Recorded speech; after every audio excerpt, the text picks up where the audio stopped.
Hi, guys. Good evening, and welcome back once again to the EdWord. I'm your host, Eddie, and in tonight's video, I'll be discussing what I thought of the latest episode of the horror anthology series Into the Dark. They dropped a new episode today on Hulu. I just got done watching it. Really liked it. Got a lot to say. Before I go on, of course, please be warned, this is a spoiler-filled review. If you have not seen Into the Dark called Good Boy, don't keep watching or listening to this, as I will be referring to spoilers, plot details, all that jazz.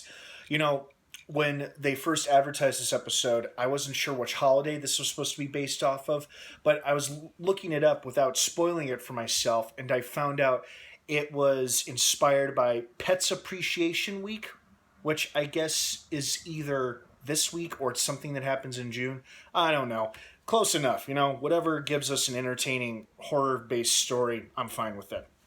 And this was a solid episode. I really, really liked it. It was a decent Monster of the Week type episode. I mean, admittedly, the dog in its demonic monster form looked kind of bad. I mean, it's like I would have settled for a better or crappy CGI looking monster dog than the weird puppet thing we got at the end there where it pounces on, her boyfriend, the cop, and then rips his throat out.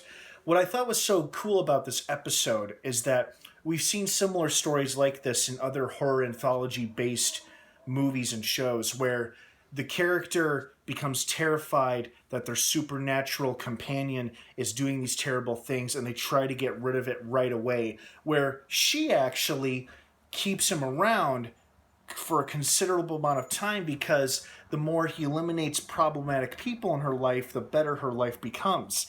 And I thought that was an interesting twist. I'm like, oh, is this a story where our lead character kind of becomes the villain and then gets away with it in the end? Apparently not, because as revealed through the pet shelter worker, she ended up going to prison for the dog's actions anyway.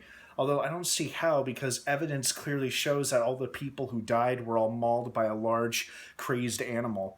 But, they had her on video on the puppy cam thing moving her friend's body around. That was something else that kind of shocked me, is like towards the end there when her friend is brutally mauled. Hats off to the blood and makeup effects in this episode, by the way. Spot on. Quite good. Quite good.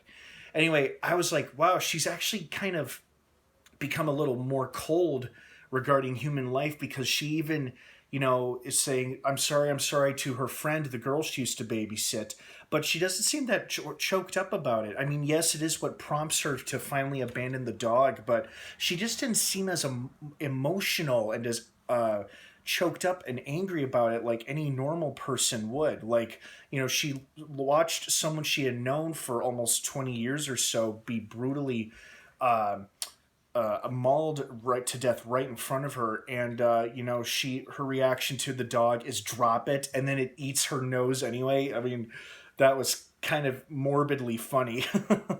Overall, though, I liked it a lot. I would love to see more episodes like this where it's centered on like a more supernatural entity, or a monster in this case. I would have liked an explanation as to why this dog was demonic or monstrous. They didn't really explain that, but I guess it doesn't really matter. Maybe it just passes from person to person.